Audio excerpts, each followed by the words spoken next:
And welcome back. I'm Marcus Peter. I'm blessed to be joined by Father Timothy Gallagher. I've been reading his works for some years now. Father Gallagher is an Oblate of the Virgin Mary. He was ordained in 1979. He's a popular retreat leader, particularly in Ignatian spirituality. He's an Ignatian scholar and speaker, holds a doctorate from the Gregorian University, author of numerous best-selling books on discernment, prayer, and other spiritual themes. I'm holding in my hand here, as you can look, is Thinking Like a Saint, Discernment of Spirits in the Catholic Tradition. This is published by Ignatius Press, and an amazingly easy read and amazingly practical one at that.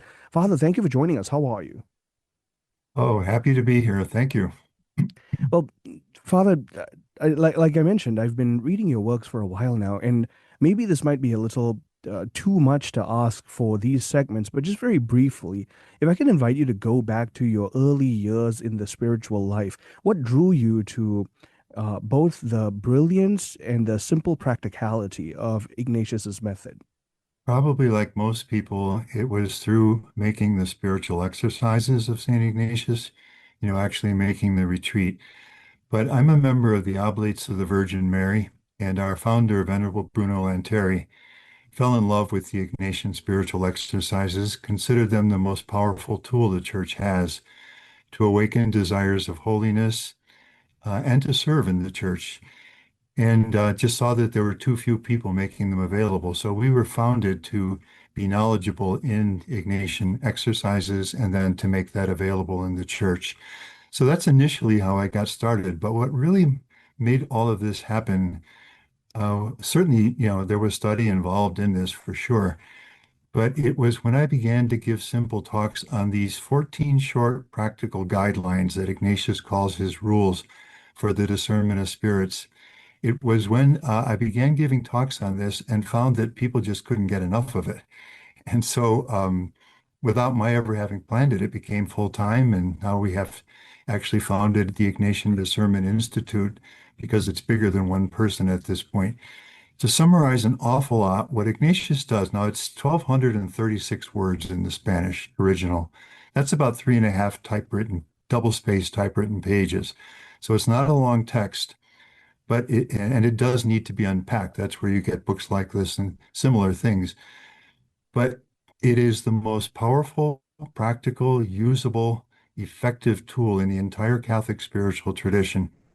And I say this with great confidence after 40 years of working with people with this, to help people understand the ups and downs of the daily spiritual life.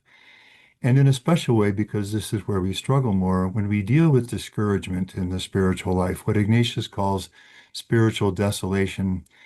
And most of us have never received any formation. We don't even know what it is. So, not knowing what it is, we don't know what to do about it. We think there's something wrong with us. Maybe I'm the only one. All of this. Ignatius, with great reverence and clarity, steps into that area, explains it, and then says, these are the rules, these are the guidelines. Do these things, and not only will you never be harmed by these discouraging tactics of the one he calls the enemy, but you'll actually grow through them. So when people see that, I don't want to go on at too length. I'll just say one more thing here. Let's say I'm in a parish on a Saturday. We have 150 people and we're going through this. You can feel in the room by the time we get to midday and into the afternoon, the lightness in the room, the new hope, the clarity. Oh, that's what it is. Now I know what to do. So actually, when people learn these rules, they always say two things. Why didn't anybody ever tell me this before? And then secondly, everybody should know this. So that's where a book like this comes in. I'm really glad to have you share that with us. In a former life, I was a Redemptorist, and so we did quite a lot by way of Ignatius's spiritual exercises, especially in our novitiate. And uh, Alphonsus was an extremely prolific author. We have, I believe, about 111 surviving texts of his. Ignatius, to the best of my knowledge, has this one, right? I think he probably has another one, his letters. But my gosh, the impact of this, what you mentioned, this 3.5 page text on the life of the church.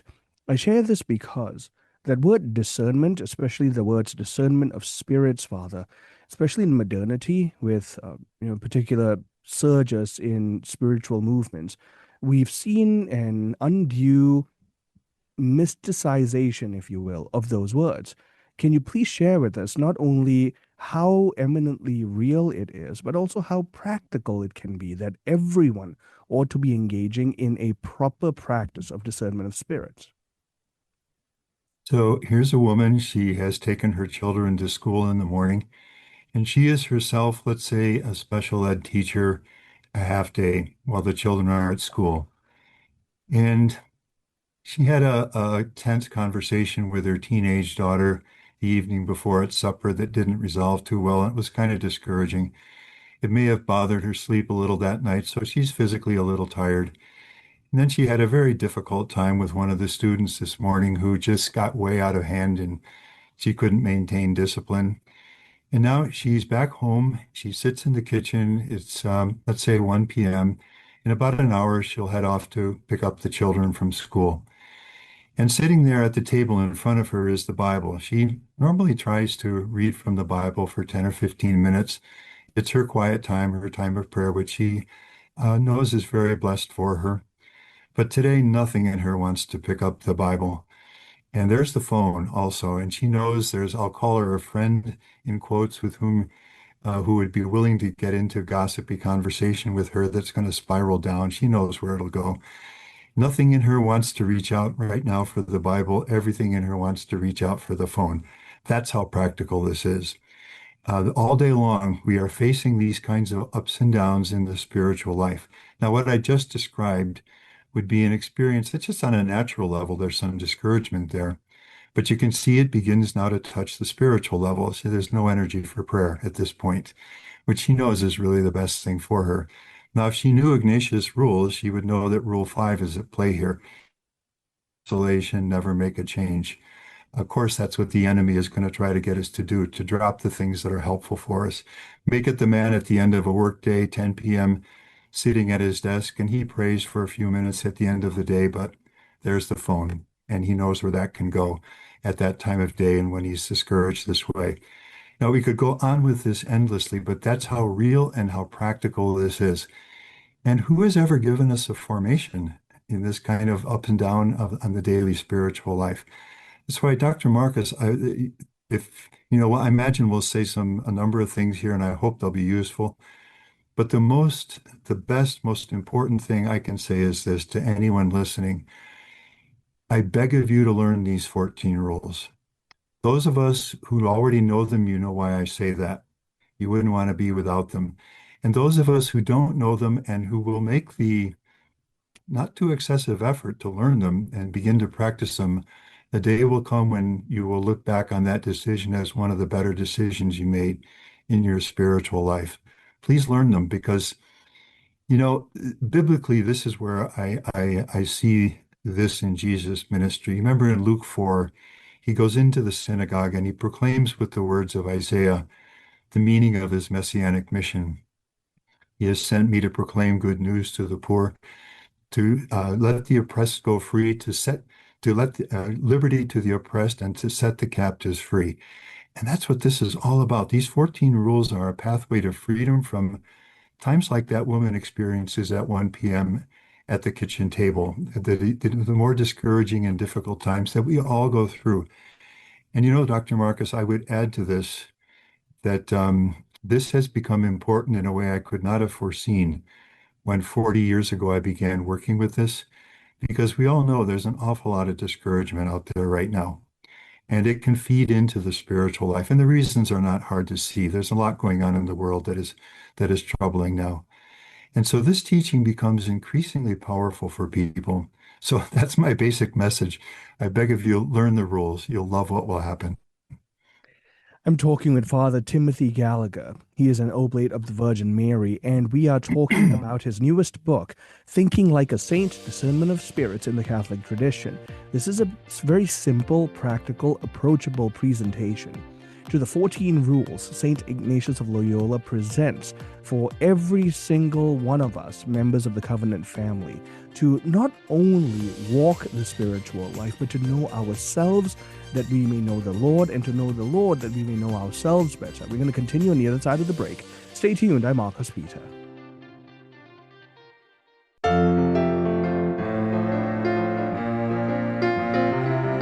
And welcome back. I'm Marcus Peter. I'm talking with Father Timothy Gallagher, Oblate of the Virgin Mary, author of Thinking Like a Saint, Discernment of Spirits in the Catholic Tradition, published by Ignatius Press. And we're talking about Ignatius's 14 rules and why they apply to every single one of us, members of the faithful. This isn't some Gnostic treasure that is meant only for the select few, those who profess vows or those who become students of Ignatius. No, learning the 14 rules becomes an arsenal, it becomes a weapon in the arsenal of the spiritual life of every single member of the faithful. Now, Father, you were sharing with us how accessible the 14 rules are. I wonder if you could just very briefly walk us through what all 14 rules are. Just very, very briefly, just share with us what the 14 are, and then let's unpack a few of the core ones so that we get a sense of what Ignatius is trying to say to us. Okay, in his title statement, he indicates what discernment of spirits is. It's to notice and then understand what's of God and not of God, and then accept or reject accordingly the stirrings that are always going on in our hearts. So affective stirrings, attractions, resistances, joy, discouragement, and then the corresponding thoughts on the level of the head. This is what I should do. That was a mistake. I need to change all of that kind of thing, just going on all day long. So that's what discernment of spirits is. It's to be aware of that interior experience in the heart and the head, then to understand what's of God and not of God in it, to embrace what's of God, put it into practice, reject what is of the one Ignatius calls the enemy. By that, it's just the classic triad. Satan and his associated fallen angels, assisted by concupiscence and harmful influences in the world around us. In the first two rules, Ignatius clarifies how the good spirit and the enemy work. Good spirit is his way of saying God, his angels, his grace, just all of those influences which are either God himself or from God and directed toward God. How these two spirits work in a person far from God. In the second rule, how they work in a person who, however imperfectly but sincerely loves the Lord and is seeking to grow toward God. In rules 3 and 4, he describes what he calls spiritual consolation, joy in the Lord, spiritual desolation, the discouragement, like the woman at 1 p.m. Rule 5 is the rule people never forget by God's grace. If you are in desolation, like the woman at 1 p.m., never make a change. You pray with the Bible for 15 minutes at this time. Rule 5 tells you right now you're in desolation. Don't change what you planned before you got into desolation. That's maybe the second thing I hope everybody will take from this is in time of desolation, never make a change. Rule 6, the ways we can combat the desolation, Ignatius gives 4 of them. Rule 7, know that you always have all the grace you need to get through it. Rule 8, remember that consolation is returning sooner than the desolation wants you to believe. Rule 9, why does a God who loves us permit us to go through desolation? Because of various fruits that come into our lives when we go through it well.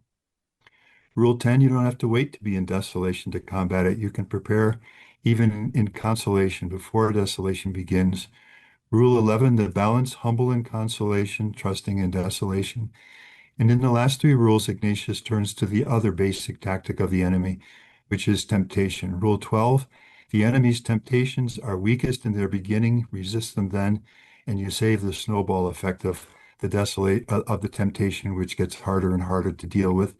Rule 13, don't be alone with this. Find a wise and competent spiritual person and talk about the burdens and the struggles. And Rule 14, all of us, and there's no shame in this, it's just living in a fallen but redeemed and loved world, have some place in our whole spiritual life where we are most vulnerable to the enemy. Know what that is, be working to strengthen it. Now, Dr. Marcus, that's probably the quickest pass through the rules I've ever done in my life. I was going to tell you, Father, that's the fastest pass through of the rules I've ever heard in my life. That was brilliantly done, and I thank you for that because now, if anyone wants a deeper dive into the rules, thinking like a saint, discernment of spirits in the Catholic tradition, published by Ignatius Press by Father Timothy Gallagher. So, Father, let's talk about the definitions of certain things that Ignatius brings up, this language of consolation versus desolation. And we all know that in our human life, we can tend towards especially spiritual, affective, experiences that can lean towards what we might experience as euphoria and mistake that for for consolation. I wonder if you could just generally speak to this. What is consolation? What is desolation? And why we ought to be cautious about overtly seeking out either one or the other.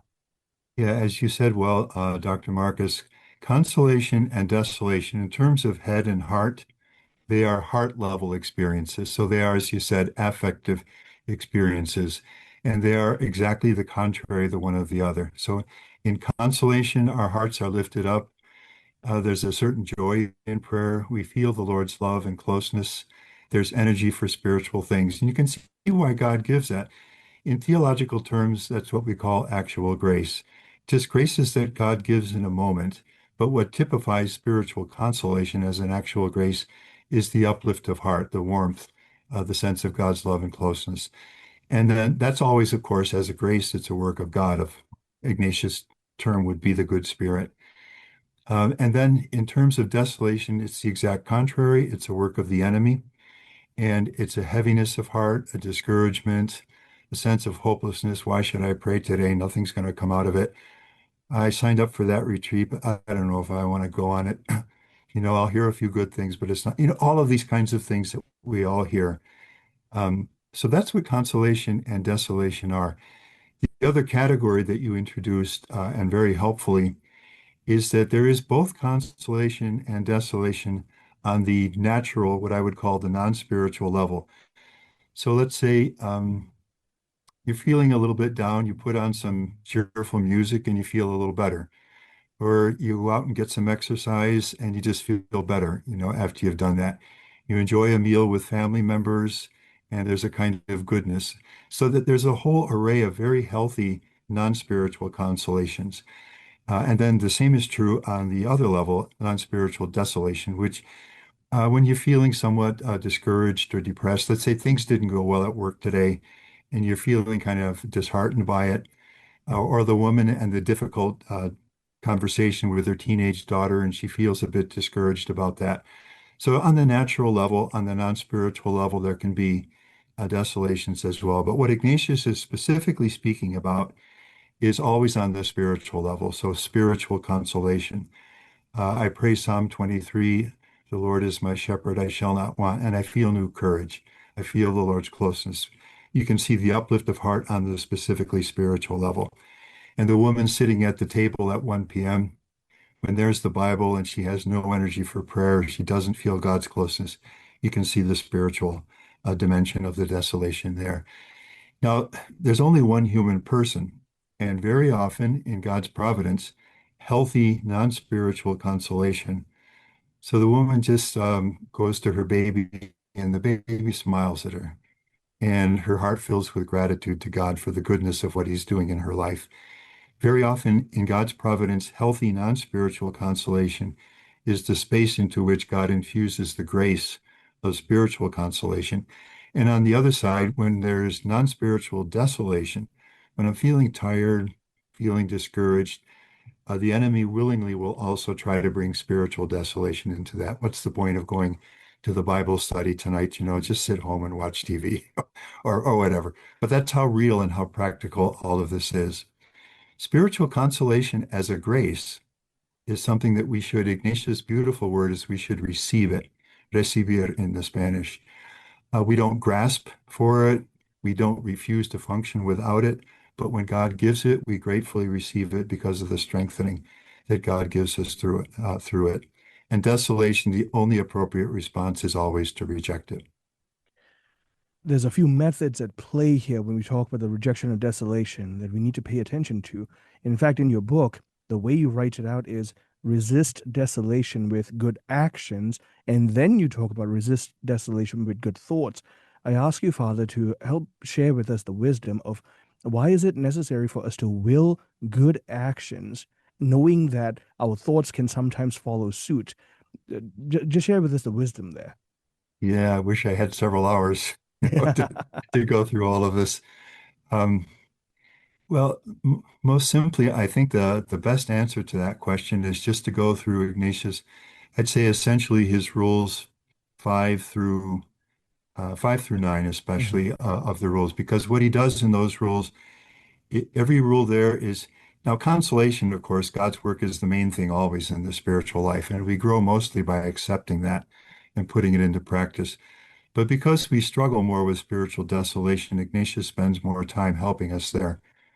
So, rule 5, if you know that you're in desolation, don't ever change anything in your spiritual life that you planned before that desolation began. Then rule 6, don't change what you'd planned, but change the way you're facing the desolation. And this gets into what you're saying, Dr. Marcus, here. So Ignatius invites us to turn to prayer of petition to ask God's help, ways of meditating that will help us know that God is with us and, give us courage to get through it. What he calls much examination. Instead of just fleeing into picking up the phone or the internet or whatever it is, stop and take a look at it. What's going on here? How did this start? What's going on here? And then finally, instead of fleeing into things that seem more gratifying, but which just help us to spiral down, you put down the phone an hour and a half later, the desolation is still there.